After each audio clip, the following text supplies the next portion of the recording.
Hello and welcome to Elecspo. Right, no messing about today. We're using Football Manager 2022. We're going 10 years into the future and we're going to see who every current Premier League club's record signing is in 10 years time. My name's James. Let's dive into the simulation and see who the most expensive signings are in the Premier League. But if you haven't already, like the video, if you like it, and give her a nice little comment down below just to help the algorithm and all that. And if you're really nice, give her a subscribe as well. Let's crack on with today's video. Arsenal Samuel Richie. Their record signing came in 2029 as they splashed out nearly £100 million on an Italian midfielder named Samuel Richie. He's a real boy like Pinocchio. Well, he's not wooden, but he's a real boy earning 205 grand a week at the Emirates at an Arsenal who are somewhat restored. For the Gunners, Richie's been pretty good. He was at PSG beforehand, was doing alright in Ligue 1 Uber Eats. He wasn't bad for Atlanta either. He first was at Empoli at the start of the simulation. In 10 years time he's a Gunner and he's playing really well in the centre of midfield for Arsenal. 10 assists in his first year, 10 goals in his second year. It's been a brilliant start for the £97 million man. Aston Villa Emiliano Buendia. In 10 years time, Aston Villa's record signing hasn't changed. It is still the £37 million signing they made in this summer for Emiliano Buendia. He arrived from Norwich in the summer as a pre-Jack Grealish replacement, and so far things haven't gone very well. He hasn't quite hit the heights that he was hitting in the Championship for Norwich. Maybe Steven Gerrard can get a bit more of a tune out of him. On this simulation, Buendia was pretty solid for Aston Villa. His averages were always around a 7, bar that second season where he was appalling. Now he's at West Ham, he cost £28 million and he's been just as average at the London Stadium. No matter where he goes, he wears claret and blue, he gets a few assists, a few goals, and he goes home and has a nice old time, I imagine. Brentford Lloyd Kelly. £35 million is what Brentford spent to bring Bournemouth's Lloyd Kelly to the Community Stadium. Is that what the Brentford Stadium's called? It used to be Griffin Park way back in the day. I'm sure it's the Community Stadium, something like that. Anyway, they signed Lloyd Kelly for £35.5 million in 2024. And it's fair to say it's been a bit of a crap transfer. First season, he was alright, 6.99, pretty solid. Second season, not quite as good, down to a 6.75. And then they sold him for a £14 million loss. He went to Everton for £21.5 million and he's been a bit less good at Goodison Park. So it wasn't a great signing from Brentford, and things got even worse when they sold him at a loss. A bad bit of business by Brentford, who are normally very smart in the transfer window. Brighton and Hove Albion George Bellow. Brighton's new record signing cost just shy of £40 million. It's an American left back, George Bellow. He arrived from Porto. And to be honest with you, it's been a disaster. Well, it's not quite a disaster. Let's not over-egg it. It's not been very good though. First season 6.68 from 27 Premier League appearances. Season 2 6.81. He's got 1 assist from left back, which that's not the be all and end all. He might just be solid at defending, but when you look at his attributes, he just isn't. All he's good at, he's quite agile. He's naturally quite fit. And he's determined. That's about it. He can't head a ball to save his life. He can't take penalties, which is kind of irrelevant. He's got no flair. He isn't a leader. He cannot finish his dinner. His technique isn't very good. He just isn't very good. Yet somehow he's played 82 times for his country and cost Brighton £40 million. I don't think this signing is very good. Burnley Luciano Gomez. Burnley's record signing in 10 years time as a regen is Luciano Gomez, who is a regen as I've just said, and he cost £40 million from Arsenal. He's a Spanish right back wearing number 3, which doesn't sit right with me. It should be number 2. If he's a left back, he'd be number 3, but no, we've got it wrong here. Valued between 25 and £75 million, which is huge. Never played for Spain at the age of 25, and he's wanted by AC Milan, even though, just like George Bellow, it just seems pretty average. His passing's okay, heading's a bit better. He's better than George Bellow just based on the attributes alone. But at Burnley, I don't know, it just hasn't been that good, to be honest with you. I kind of thought Burnley's record signing would have been a reincarnation of Chris Woodall, the son of Ashley Westwood. But no, it is Luciano Gomez, who cost £40 million, despite the fact he only played 1 Premier League game for the Gunners. It looks like Burnley have been taken to the cleaners here. Chelsea Romelu Lukaku. Just like Aston Villa, Chelsea's record signing hasn't changed by 2031. It is still Romelu Lukaku, and his second spell at Chelsea ended in the summer of 2027. He played 216 times for the Blues and scored 95 goals, which is much better than his first spell where he only played 10 times and didn't manage a single goal. He ended his career at AC Milan, proving he hasn't got a favourite when it comes to the Milan derby. He played for Inter, he played for Milan. But all in all, he ended his playing career at 35, which seems a little bit young for a man of Romelu Lukaku's calibre. I bet he goes on for much longer than that, and if he doesn't, I don't care if I've lost this bet because I probably won't be on YouTube by then. Oh Christ, imagine if I am, what a sad existence. Let's move on. Crystal Palace, Fabio Carvalho.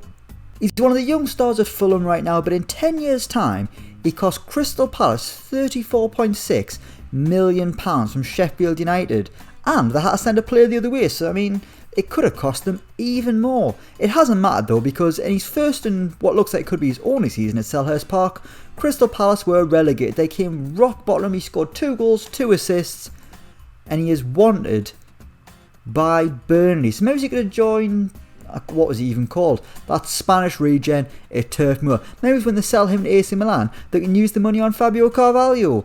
He wants to leave due to the club being relegated, and Fabio, I don't blame you, son. Everton, Gylfi Sigurdsson. Everton's record signing in 10 years time is still the £45 million spent on Gylfi Sigurdsson. Let's move on. Leeds United, Divine Wrench. Right, I don't know how you say this guy's name, so very sorry to anyone who's Dutch or friends of Divine Wrench. Divine?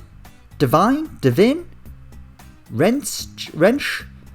Either way, he's a Dutch centre-back who hasn't played for his country at the age of 28, and he cost Leeds United £36 million. And he hasn't been very good either. Not many of these signings have been very impressive. Wrench moved to Aston Villa in 2024, where he was okay-ish. At Leeds, definitely not worth £36 million. I'm going to move on because I can't say this kid's name. I mean, Divine? He certainly hasn't been Divine. It might not even be Divine. Dev, we'll call him Dev. That's a better name, Dev. Leicester City, Cole Palmer. The Foxes have gone big by 2031. Their record signing is Cole Palmer, who cost £73 million. He was signed by Newcastle, the newly rich Newcastle, in 2026, after not getting too many opportunities in a Man City shirt. At Newcastle, he was bloody brilliant, especially in his last season where he got 4 goals and 14 Premier League assists. That got him an even bigger move to Leicester City, £73 million, and he's been pretty damn good at the King Power Stadium. 7.09 in his first season, 7.13 in his second. An excellent couple of years for Cole Palmer, who's even got himself an England cap. In fact, he's got 4. Well done, Cole Palmer. Liverpool, Virgil van Dijk. The Reds are another club who haven't smashed their transfer record in 10 years' time. The record still belongs to Virgil van Dijk at £75 million. In this simulation, he ended his career at Anfield. He ended his playing days at the end of the 27-28 season, and in every season of this simulation, he was just so solid. 7.09 was his lowest average. The best we saw was 7.36. Excellent stuff from Virgil van Dijk, who's now taken his talents to the touchline. After retirement, he became the Norwich assistant manager in 2030. He spent a year there, and now he's the Fulham assistant manager. And who is he assisting? He is the assistant to Julian Stefan. Manchester City, João Felix. Man City well and truly smashed their transfer record in this simulation, and it's in a player who they've already let go. They brought in the striker they needed in 2023, spending £147 million on Portuguese sensation João Felix, the man with sensational hair. He had 2 years at the Etihad. He was great in both years.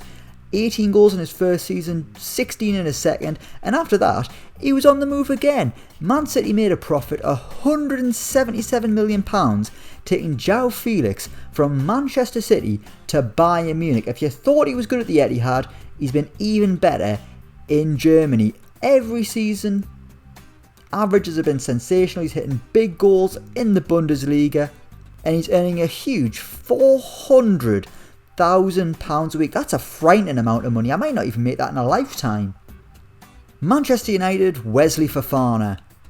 Man United have broken the £100 million barrier in this simulation. It came in 2024 when they spent just shy of £115 million on Leicester City defender Wesley Fofana. He recovered from that horrific injury that he picked up in pre-season, and it looks like at Man United he's been really good. Every season, just solid at the back. Virgil van Dijk levels of solid. Every season above a 7, which for a centre-back is all you can ask for. He's even been a bit of a goal threat at times. In one season he scored 5 goals. That's quite impressive for a man who I don't think I've ever seen him score yet. Which is fair enough considering I've only ever seen him play one season of Premier League football. That wasn't that big a deal actually, was it? Let's move on. Newcastle United, Fabian. I'll be honest with you, I'm a little bit surprised at how low this record signing is. Newcastle's current record signing is Joe Linton at £40 million. That record's been smashed thanks to the new ridiculously rich owners, but it's only £66.8 million. It was given to Napoli for Fabian, the Spanish midfielder. That came in 2025, and I'll be honest with you, it was a crap transfer. 4 years at St James's Park, he only had one season above a 7, and then in 2029 he left on a free for Lille. It was a waste of money. It's Newcastle's most expensive signing yet, and it isn't a good sign of things to come. I mean, if Newcastle signed Fabian, in reality he'd be great. He's a wonderful player, but based on this, a little bit disappointing at £67 million. Norwich City, Jamie Kerr. Norwich's record signing is a regen who's found his way to the Etihad. He was signed by Norwich for £21 million, actually when they were in the Championship. It came in 2027, and in his first season he helped the Canaries win promotion to the Premier League. And just like most Norwich players, he ended up getting a relegation on his CV. After 2 okay years in the Premier League, they were relegated in 2030, but Kerr did enough to earn a huge £32.5 million move to Manchester City, where, he might be a hit in years to come. I mean, will we find out? We might if we use this simulation again in the future, but I'll be honest with you, we probably won't. So let's just say he did really well, and this was a really good bit of business by everyone involved, just for a little bit of positivity, Southampton, Maicon. No, it's not the Maicon who used to play right back for Inter Milan and had his career ruined by Gareth Bale. This is Maicon, a Brazilian midfielder from Shakhtar Donetsk. He moved to the Saints in 2024, £48.5 million. He had a few alright years at Southampton. He started off alright, then things eventually tailed off before he joined Newcastle in 2029. And a bit like the Fabian transfer, it was a little bit crap. Based on this video, Newcastle haven't been very good in the transfer market, have they? Tottenham Hotspur, Mikhail Bischoff. Tottenham's record signing in 10 years' time is a regen, and it is French striker Mikhail Bischoff, and my word is he good. He's a wanted man. He's wanted by Manchester City, which kind of tells you all you need to know about him. For a few more clues, he's earning 300 grand a week. He's played 49 times for France, scored 28 goals. He's absolutely rapid when you look at his physical attributes. Mentally he's sound, he's composed, he can anticipate things, he's determined, his decision making's good, he's off the ball sound, he's good in front of goal, his technique is fabulous. The only thing he can't do is a long throw and tackle, which is fine considering his main priority is scoring goals. He joined Spurs for £65 million in 2027, and in every year he's hit double figures. Let's have a little look at his numbers in all competitions. 16 goals, 23 goals, 18 goals, and in his most recent season, his best to date, 26 goals in all competitions, including 23 in the Premier League. Tottenham have got their new Harry Kane in 2031, and his name is Mikhail Bischoff, who apparently isn't related to Eric Bischoff. Watford, Wilmar Batero. We've got another regen and another expensive fullback. Wilmar Batero is a Colombian left back, and he's cost Watford £40 million from Sheffield United. He spent 2 years at Bramall Lane where he wasn't very good. Now he's at Vicarage Road, and he's not that good there either. Yet somehow he cost 4 times as much. Talk me through this deal. Why on earth has this deal happened? £40 million for a man who's seemingly quite average. Who knows what happens behind the scenes at Watford? Another mad decision spending £40 million there. West Ham United, Julian Alvarez. Big signings could be on the horizon at West Ham with their new Czech investment, but on this simulation their record signing is 49 million quid, and it was given to Chelsea for Argentinian forward Julian Alvarez. He arrived from River Plate during the early years of the simulation. He moved to West Ham in 2024 and he's turned into an absolute hero at the London Stadium. There's only been a couple of seasons where he hasn't hit double figures in the Premier League. You can see there, 15 goals, 14 goals, 14 again. He's been great, and he's the West Ham number 9. A great player for the Hammers, and well worth the huge investment. And finally Wolves, Fabinho Silva. Fabinho Silva is still Wolves' record signing, and he's a player who hasn't lived up to his FM potential. At Wolves he had one good season, he got 22 goals, unfortunately they all came in the Championship. In 2026 he moved clubs, he went to Leeds for 21 million quid where he was just rubbish. He barely played, barely got a sniff of football in Yorkshire. He's had to rebuild himself. In Ukraine his first season was a little bit naff. He barely played, but when he did he was good. He hasn't played a lot of football for Dynamo Kiev, but like I say, when he has played, he's been excellent. He's now rebuilding himself at Watford. He scored 16 Premier League goals in 32 appearances in his one and only season so far. But based on this, Fabinho Silva hasn't hit the heights that FM expect. And that is the sad ending where we are going to leave things. Thank you so much for watching. Let me know what you think down in the comments below. As always, don't forget to like, share and subscribe to Elecspo. And until next time, we will see you around.